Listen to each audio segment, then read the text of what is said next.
اب 5 مساجد ہیں، 3 کو شہید کر کے ایک بڑی مسجد بنا دی گئی ہے۔ اور میں اس وقت ڈبل ڈیکر بس پر سوار ہوں اور سیکنڈ فلور سے آپ وادی بدر کا پورا منظر انتہائی خوبصورت انداز سے دیکھ سکتے ہیں۔ ہمارے بالکل سامنے اس وقت مسجد عمر بن خطاب رضی اللہ تعالیٰ عنہ، مسجد عمر بن خطاب رضی اللہ تعالیٰ عنہ ہمارے سامنے۔ الٹے ہاتھی کی طرف آپ کو بڑا پہاڑ نظر آ رہا ہے، یہ جبل سلا ہے۔ تو چلتے ہیں ابھی مسجد قباء اندر سے دیکھتے ہیں۔ السلام علیکم، اس وقت میں مدینے میں اپنے ہوٹل سے نکل رہا ہوں۔ آج مدینے کی زیارات ہے جن میں ہم بدر کا مقام دیکھیں گے، مسجد قبلتین دیکھیں گے، 7 مساجد دیکھیں گے اور مسجد قباء دیکھیں گے۔ تو لیٹس گو، بس آ گئی ہے، گو ناؤ انشاءاللہ۔ یہ اس وقت ہماری بس میں ایک بھائی جو ہے نا اورینٹیشن دے رہے ہیں، تو لیٹس لسن ہم۔ اور اس وقت ہمارے ریپرزنٹیٹیو حضرت سلمان فارسی رضی اللہ تعالیٰ عنہ کے اسلام قبول کرنے کا واقعہ بیان فرما رہے ہیں۔ چونکہ میں پوری اگر سپیچ ریکارڈ کروں گا تو ویڈیو بہت زیادہ لمبی ہو جائے گی۔ جس طرح سے اس سردار نے حضرت سلمان فارسی رضی اللہ عنہ کے اسلام قبول کرنے پر جو شرط لگائی تھی کہ میں آپ کو تبھی آزاد کروں گا جب آپ اتنے کھجوروں کے درخت لگائیں گے اور جب جا کے وہ پھل نہیں دیں گے میں آپ کو آزاد نہیں کروں گا۔ تو جس طرح آپ علیہ الصلوۃ والسلام نے یہاں پر کھجوروں کے درخت لگائے اور راتوں رات ان کھجوروں کے درختوں نے پھل دیے، اور اس طرح سے جو ان کا سردار تھا وہ بھی دار اسلام میں داخل ہو گیا، اس نے بھی اس معجزے سے متاثر ہو کر اسلام قبول کر لیا۔ یہ سارا واقعہ ہمارے ریپرزنٹیٹیو اس وقت تفصیل سے بیان فرما رہے ہیں۔ مدینہ میں کوڑ کی بیماری پھیل گئی تھی۔ کوڑ کی بیماری ایسی ہوتی ہے جسم پر دانے پھوڑے پھنسیاں نکل آتے ہیں جو ختم ہونے کا نام نہیں لیتے۔ اہل مدینہ اسی مقام پر آپ صلی اللہ علیہ وآلہ وسلم کے پاس ہے اور عرض کی کہ یا رسول اللہ صلی اللہ علیہ وآلہ وسلم بیماری بہت پھیل گئی ہے، علاج کی ہم میں فرصت نہیں ہے، آپ کوئی حل فرمائیے۔ آپ صلی اللہ علیہ وآلہ وسلم نے اسی میدان سے مٹی اٹھا کر زخموں پر لگانے کا فرمایا۔ جیسے ہی مٹی اٹھا کر زخموں پر لگاتے گئے اسی وقت اللہ تعالیٰ شفا دیتا گیا۔ اس لیے اس میدان کا نام بھی میدان خاک شفا ہے۔ آپ سامنے دیکھیں گے ممنوع دخول کا بورڈ بھی لگا ہوا ہے، کیمرے لگے ہوئے ہیں۔ ادھر ان دونوں مقامات پر حضرت سلمان فارسی رضی اللہ تعالیٰ عنہ اور میدان خاک شفا پر جانے پر پابندی ہے۔ اور عرض کی یا رسول اللہ صلی اللہ علیہ وآلہ وسلم، میں اپنے یہودی مالک سے آزادی حاصل کر کے آپ صلی اللہ علیہ وآلہ وسلم کی خدمت میں آنا چاہتا ہوں، آپ صلی اللہ علیہ وآلہ وسلم کی خدمت کرنا چاہتا ہوں۔ آپ صلی اللہ علیہ وآلہ وسلم نے حضرت سلمان فارسی سے فرمایا کہ اے سلمان، تم اپنے مالک سے اپنی آزادی کی قیمت پوچھ کر آؤ۔ آپ حضرت سلمان فارسی رضی اللہ تعالیٰ عنہ نے جب اپنے یہودی مالک سے اپنی آزادی کے لیے کہا، اس یہودی نے سوچا حضرت سلمان فارسی رضی اللہ تعالیٰ عنہ کام بھی ایمانداری سے کرتے ہیں، نیک بھی ہیں، کیوں نہ میں ایسی شرط رکھ دوں جسے اول تو یہ پوری ہی نہ کر سکے، اگر پوری کر بھی لے تو اسے مزید 10 سے 15 سال لگ جائیں۔ اس نے کہا کہ اسی مقام پر 300 کھجوروں کے درخت لگا دو اور جب تک میں ان کا پھل نہیں کھاؤں گا میں تمہیں آزاد نہیں کروں گا۔ ان کھجوروں کی گٹھلیوں کو لگانا شروع کر دیا اور صحابہ کرام رضوان اللہ مجمعین نے پانی دینا شروع کر دیا۔ شام کا وقت ہو گیا، صبح جب آئے تھے تو باغ بھی تیار ہو چکا تھا اور اس کا پھل بھی لگ کر پک چکا تھا۔ اور ہمارے ریپرزنٹیٹیو ہمیں جگہوں کی مناسبت سے اس کی تاریخ بتا رہے ہیں۔ اس وقت ہم وادی بدر سے گزر رہے ہیں اور ہمارے ریپرزنٹیٹیو بدر میں آپ علیہ الصلوۃ والسلام جب تشریف لائے تو اس حوالے سے تاریخ کا وہ پہلو بیان کر رہے ہیں کہ بدر والوں نے کس طرح سے آپ علیہ الصلوۃ والسلام کا استقبال کیا، دف بجا کر، نغمے گا کر، کس انداز سے آپ صلی اللہ علیہ وسلم کا والہانہ طریقے سے استقبال کیا۔ تو اس وقت ہم اس وادی سے گزر رہے ہیں۔ مدینے میں آپ کو کھجوروں کے باغات جگہ جگہ آپ کو نظر آئیں گے۔ یہ وہ باغات ہیں جہاں سے کبھی آپ علیہ الصلوۃ والسلام اور آپ کے صحابہ کرام کا بھی گزر بسر ہوا ہوگا۔ اور ابھی ہم مسجد قباء پہنچنے والے ہیں اور ہمارے ریپرزنٹیٹیو وہاں کی مسجد قباء کی فضیلت اور وہاں پر 2 رکعت نفل کی فضیلت بیان فرما رہے ہیں۔ یہ آپ کے اور اللہ کے بیچ کا معاملہ ہے، لیکن اس میں مقبول کامل عمرے کا ثواب ملتا ہے۔ اس کی مقبولیت پر جو آپ کو ٹائم دیا جائے گا اس کی پابندی کرنی ہے، اسی ٹائم میں ہی واپس آنا ہے، کیونکہ آگے جتنے بھی مقامات ہیں سارے گاڑی سے اتار کر زیارات کرائے جانے والے مقامات ہیں۔ اس کے بعد انشاءاللہ صبح مساجد کی طرف گاڑی جائے گی۔ ماشاءاللہ مدینے میں بہت زیادہ گرینری ہے کمپیریٹیولی مکہ کے، اور کھجوروں کے درخت ایوری ویئر۔ ابھی ہم مسجد قباء جائیں گے۔ مسجد قباء پہنچ چکے ہیں، ابھی ہم اندر جائیں گے، آپ کو اس کا انسائڈ بھی دکھائیں گے اور یہاں پر 2 رکعت نفل پڑھنے کے بعد پھر جو ہماری آگے کی زیارتیں ہیں ان کے لیے ہم روانہ ہوں گے۔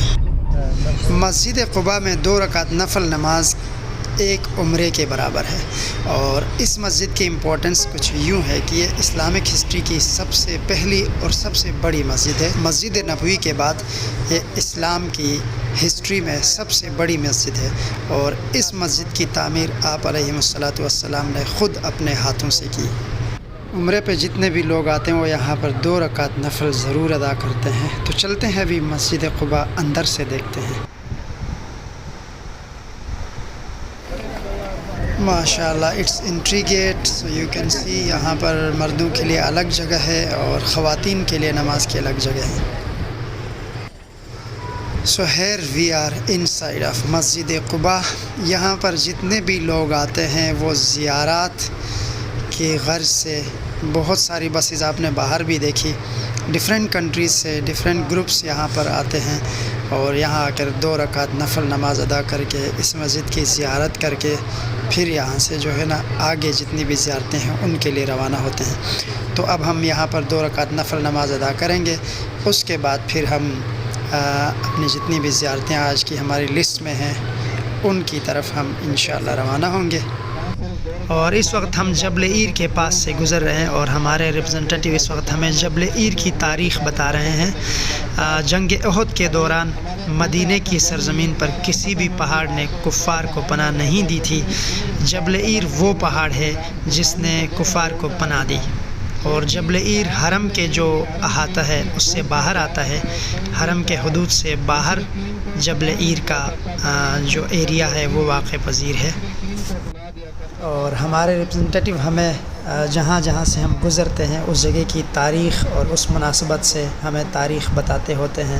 اور اس وقت ہم جنگ خندق جہاں پر کھودی گئی اس کے بالکل آس پاس ہیں، اور کچھ ہی دیر میں انشاءاللہ ہماری بس وہاں پہنچ جائے گی، اور جہاں پر مسجد خندق ہے اور 7 مساجد جہاں پر واقع ہیں، 7 مسجدیں جو اصحاب کرام کے نام سے منسوب ہیں، کچھ ہی دیر بعد ہم وہاں پہنچیں گے۔ اور اس وقت جو مینار ہمیں نظر آ رہا ہے یہ مسجد خندق ہے، اور مسجد خندق کی زیارت کے بعد پھر آگے 7 مساجد ہم ابھی دیکھیں گے۔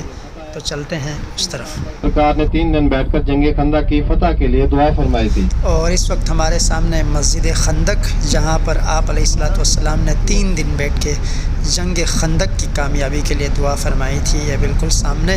الٹے ہاتھ کی طرف اوپر والی مسجد مسجد فتح ہے، بالکل قریب اب مسجد نظر آئے گی، مسجد حضرت سلمان فارسی رضی اللہ تعالیٰ عنہ۔ اب 5 مساجد ہیں، 3 کو شہید کر کے ایک بڑی مسجد بنا دی گئی ہے۔ اسی الٹے ہاتھ کی طرف آپ کو بڑا پہاڑ نظر آ رہا ہے، یہ جبل سلا ہے۔ اسی جبل سلا سے لے کر جبل احد تک خندق کھودی گئی تھی، تقریباً 5 کلومیٹر خندق کی لمبائی تھی، 4 میٹر چوڑائی تھی اور 9 میٹر اس کی گہرائی تھی۔ آپ کے سیدھے ہاتھ کی طرف، اور جیسے ہی گاڑی آگے جائے گی آپ کے الٹے ہاتھ کی طرف ایک اور مسجد بھی ہے، مسجد حضرت علی رضی اللہ تعالی عنہ۔ جس طرح مسجد فتح تھوڑی سی بلندی پر ہے، اسی طرح مسجد حضرت علی رضی اللہ تعالیٰ عنہ بھی تھوڑی سی بلندی پر ہے، تھوڑی سی دوری پر حضرت علی رضی اللہ تعالیٰ عنہ کے نام سے مسجد۔ الٹے ہاتھ کی طرف دیکھیں گے سفید رنگ والی مسجد حضرت علی رضی اللہ تعالیٰ عنہ کے نام سے ہے، سیدھے ہاتھ کی طرف بالکل قریب والی حضرت عمر بن خطاب رضی اللہ تعالیٰ عنہ کے نام سے ہے۔ چونکہ گاڑی چل رہی ہے اس وقت دوسری جو مسجدیں ہیں وہ پرومیننٹ نظر نہیں آ رہے، بالکل ہمارے سامنے اس وقت مسجد عمر بن خطاب رضی اللہ تعالیٰ عنہ، اور یہ مسجد خندق اور اس کے آس پاس کی ساری جگہیں آپ نے دیکھ لی۔ یہ سارا جو ہے جنگ خندق کا معرکہ ہے۔ یہاں پر جتنی بھی مسجدیں ہیں خصوصاً 7 مساجد، یہ سارے صحابہ کرام کے نام سے منسوب ہیں، ان اصحاب کرام کے نام سے جن کے گھر یہاں ہوا کرتے تھے، اور یہاں سے ہی انہوں نے جو ہے اس جنگ خندق کا آغاز کیا تھا، یہاں پر خندق کھودی تھی۔ تو یہ ساری جگہ ہمیں اس واقعے کی یاد دلاتی ہے اور ہمیں یہ درس دیتی ہیں کہ اسلام میں جتنی بھی جنگیں تھیں اور جتنے بھی واقعات تھے ان میں کتنے منظم طریقے سے صحابہ کرام نے اس میں حصہ لیا اور اپنا جان مال سب آپ صلی اللہ علیہ وسلم کے سامنے نچھاور کر دیا۔